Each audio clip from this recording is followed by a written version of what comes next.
नमस्कार दोस्तों। भक्ति आंदोलन पढ़ने के बाद हमारा दूसरा टॉपिक है सूफी आंदोलन। सूफी आंदोलन भी सेम उसी तरह है जैसे है भक्ति आंदोलन।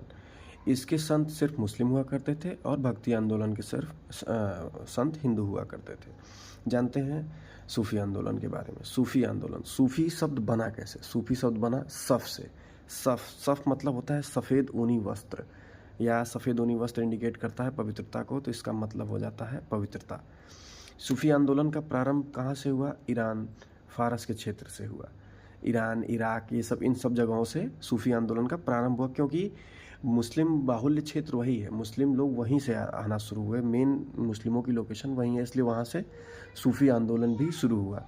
चूँकि सूफी आंदोलन भारत में कैसे आया? जब भारत में मुस्लिमों का आगमन हो गया तो उसी तरह से सूफी आंदोलन भी भारत में प्रचलित हो गया। सूफी आंदोलन का भी मेन मोटो क्या था? वो एक ईश्वर में विश्वास करते थे, एकात्मक ईश्वर को क्या कहते थे? वो एकात्मक कहते थे। उनका तौर तरीका क्या था अपने आंदोलन को बढ़ावा देने का, प्योरीफाई करने का समाज को? वो कव्वाली से करते थे, संगीत से करते थे, गीत से करते थे। इन सब चीज़ों से वो सुधार करते थे। ये धार्मिक रूप से वो सुधार करते थे, क्योंकि बहुत सी कुरीतियाँ आ गई थी, बहुत से आडंबर हो गए थे। तो ये आंदोलन इस तरह से अपना काम करता था। अब सूफी आंदोलन जानने से पहले हमको 2-3 वर्ड हैं उनको जान लेना चाहिए, जिनका मतलब, जैसे खानकाह वो जगह होती है जहाँ सूफी लोग निवास करते हैं। ये समा क्या होता है? जो संगीत गोष्ठी या सूफी का समारोह, मतलब अगर यहाँ पे लोग रह रहे हैं तो एक साथ मिल के जो कव्वाली कर रहे हैं, गीत कर रहे हैं, संगीत कर रहे हैं, तो वो जो माहौल बना है, वो जो लोग वहाँ पे हैं, वो लोग अपना जो काम कर रहे हैं उसको कहते हैं समा। नहीं कहते समा बनाया जाए। अब होते हैं मलफूजात मतलब एक सूफी साहित्य है। यही बस इतना ही जानिए। अब देखिए, सूफी लोग जो सूफी संत थे, उनके वर्ग 2 प्रकार के थे। एक थे जो शरीयत में विश्वास करते थे, और एक जो शरीयत में विश्वास नहीं करते थे। जो विश्वास नहीं करते थे वो उनको कहते थे बेशरा, और जो विश्वास करते थे उनको कहते थे बाशरा। बेशरा और बाशरा। अब देखिए, अबुल फजल के अनुसार 14 सूफी सिलसिले हुए। सिलसिले मतलब साम्राज्य हुए, या मतलब उनके जितने वो पारिवारिक, मतलब वही संप्रदाय हुए, साम्राज्य हुए। यही साम्राज्य नहीं, साम्राज्य कहना गलत होगा। ये संप्रदाय हुए जो समाज सुधार करते थे, वो 14 हुए। उनमें से कुछ प्रमुख भारत में हैं, उनके बारे में हमको पढ़ना है। वो हैं चिश्ती सिलसिला या संप्रदाय, सुहावर्ती, फिरदौसी, सत्तारिया, कादरी और नक्शबंदी। यही भारत में प्रमुख सिलसिले हैं। सिलसिला यानी संप्रदाय, मैं बार बार यही कह रहा हूँ ताकि समझ में आ जाए। तो भारत में पहला जो सिलसिला या संप्रदाय आया और सबसे ज़्यादा दिन तक रहा, सबसे बड़ा संप्रदाय जो था वो था चिश्ती संप्रदाय। अब देखिए, सूफियों का प्रवेश 1000 से भारत में होने लगा। चूँकि 1000 से ही क्यों होने लगा? क्योंकि महमूद गजनवी यहाँ 1000 में ही आया था भारत में धन लूटने। ये मैंने पहले वीडियो में पढ़ा चुका है आपको। तो 1000 से गजनवी के साथ देखिए लिखा भी है। पहला सूफी संत जो शेख इस्माइल लाहौर तक आए, वो भारत में प्रवेश नहीं किए। पहले सूफी संत जो भारत आए, उस समय भारत पूरा था ना, अखंड भारत था। तो ये शेख इस्माइल आए जो लाहौर तक आए। इनके सूफी संत गुरु को पीर कहते हैं और चेला को मुरीद कहते हैं। जैसे अगर सूफी संतों में गुरु हैं तो उनको पीर कहा जाता है, और चेला लोगों को क्या कहा जाता है? मुरीद। मतलब चेला मतलब शिष्य।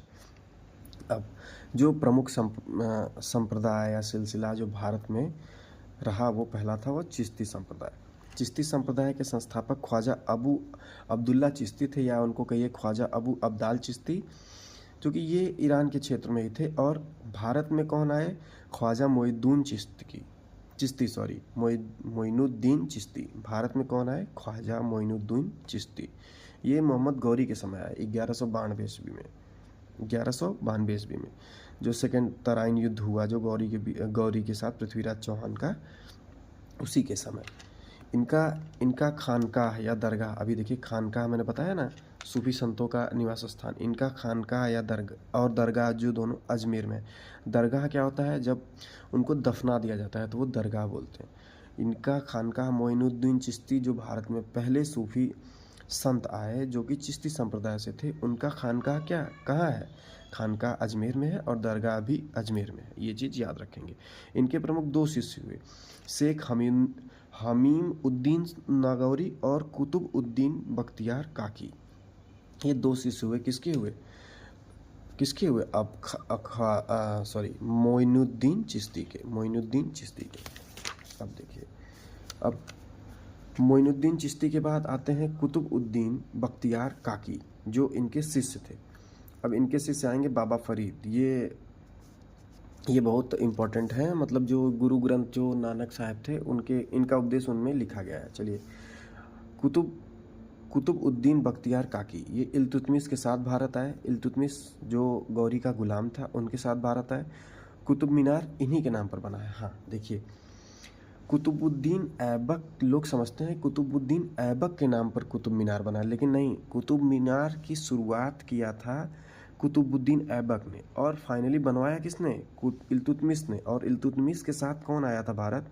कुतुबुद्दीन बख्तियार काकी आए थे। तो इन्हीं के नाम पे कुतुब मीनार का नाम रखा गया। अब देखिए, कुतुबुद्दीन बख्तियार काकी के शिष्य थे बाबा फरीद शेख फरीदुद्दीन गज ए सकर इनको कहा जाता है। इनके उपदेश या उद्देश्य गुरु ग्रंथ साहिब, देखिए लिखा है, इनके उपदेश या उद्देश्य गुरु ग्रंथ साहिब में शामिल किया गया।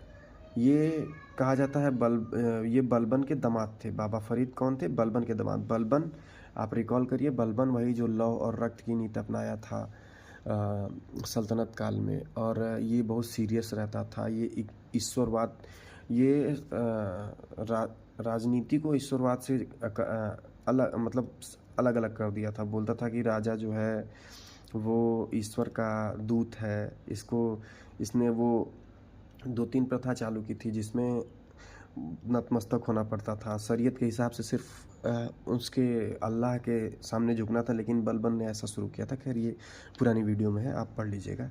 अब बाबा फरीद के शिष्य हुए शेख निजामुद्दीन औलिया। ये सबसे इम्पोर्टेंट हैं और ये सबसे ज़्यादा लोकप्रिय सूफ़ी संतों में सबसे ज़्यादा लोकप्रिय कौन है? शेख निजामुद्दीन औलिया। देखिए लिखा है, चिश्तियों में सबसे लोकप्रिय संत थे कौन? शेख निजामुद्दीन औलिया। इनका खानकाह दिल्ली में है। खानकाह मतलब बताया था ना आपको, वो शुरू करने से पहले ही बताया। खानकाह मतलब सूफियों का निवास स्थान। इनका खानकाह कहाँ था? दिल्ली में। जो सबसे लोकप्रिय थे उनका खानकाह दिल्ली में था। गयासुद्दीन तुगलक को कहा दिल्ली अभी दूर है, क्योंकि गयासुद्दीन तुगलक इनको पसंद नहीं करता था। ये दिल्ली में अपना खानकाह बनाए थे और समाज सुधार कर रहे थे। तो गयासुद्दीन तुगलक के साथ इनके संबंध ठीक नहीं थे। क्यों संबंध ठीक नहीं थे?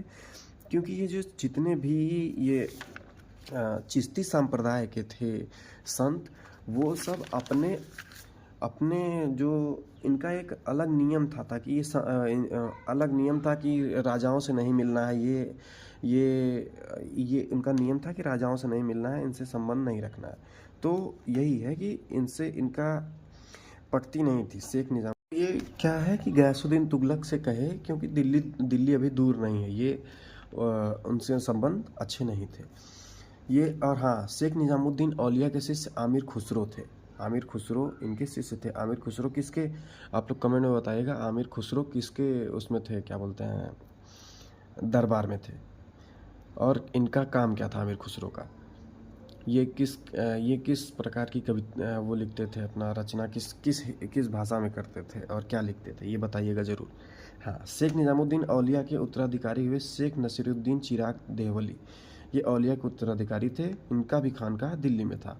मोहम्मद बिन तुगलक फिरोज शाह तुगलक के समकालीन थे। मोहम्मद बिन तुगलक और फिरोज शाह तुगलक के समकालीन थे।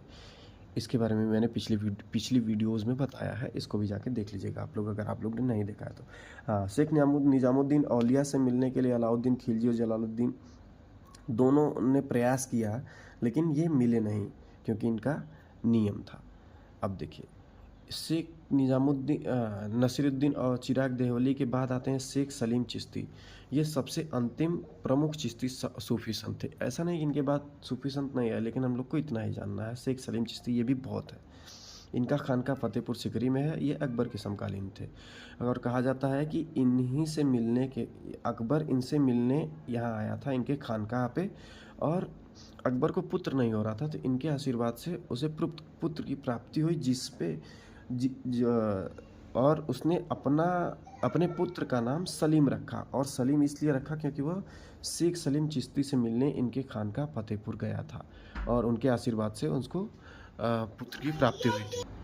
अब दूसरा जो सिलसिला या संप्रदाय था वो सुहावर्दी संप्रदाय था। मेन प्रमुख संप्रदाय यही था, ये जो हम लोग पढ़े हैं अभी, ये चिश्ती संप्रदाय, चिश्ती सिलसिला यही था। इसमें सबसे ज़्यादा लोकप्रिय कौन थे? ये शेख निज़ामुद्दीन औलिया थे, और अकबर किसने मिला था? शेख सलीम चिश्ती को। ये चीज़ ध्यान रखेंगे हम।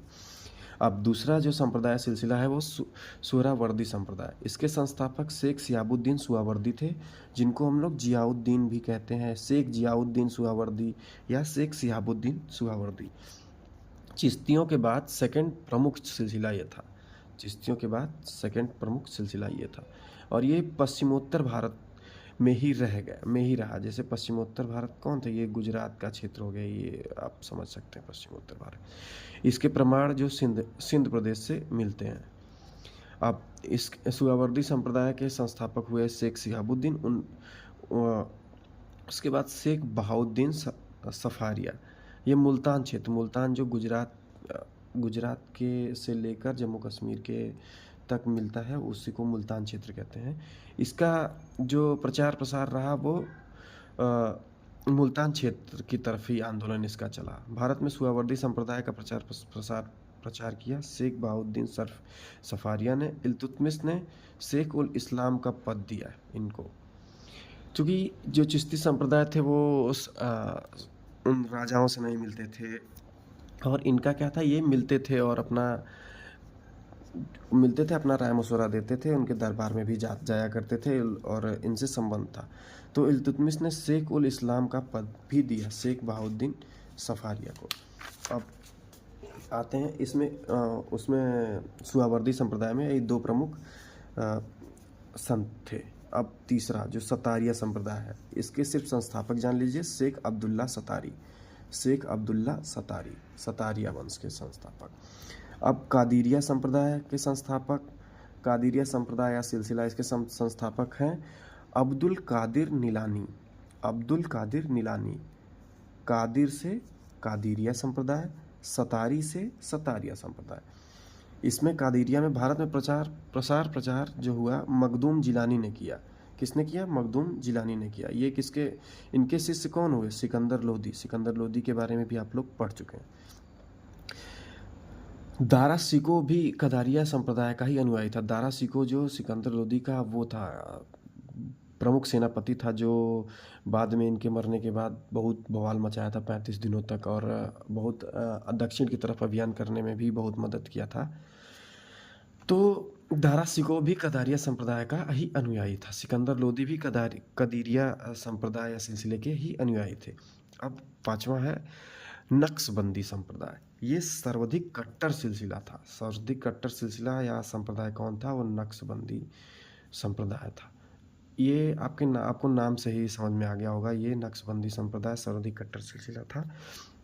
ये बाशिरा में विश्वास रखता था। बाशिरा मैंने बताया था ना, जो शरीयत में विश्वास रखते थे, और बेशिरा जो शरीयत में विश्वास नहीं रखते थे। और इसके संस्थापक थे ख्वाजा बाकी बिल्ला। कश्मीर इसका प्रमुख क्षेत्र था। नक्शबंदी संप्रदाय का प्रमुख क्षेत्र क्या था? कश्मीर था। औरंगजेब इसी सिलसिले से संबंधित था।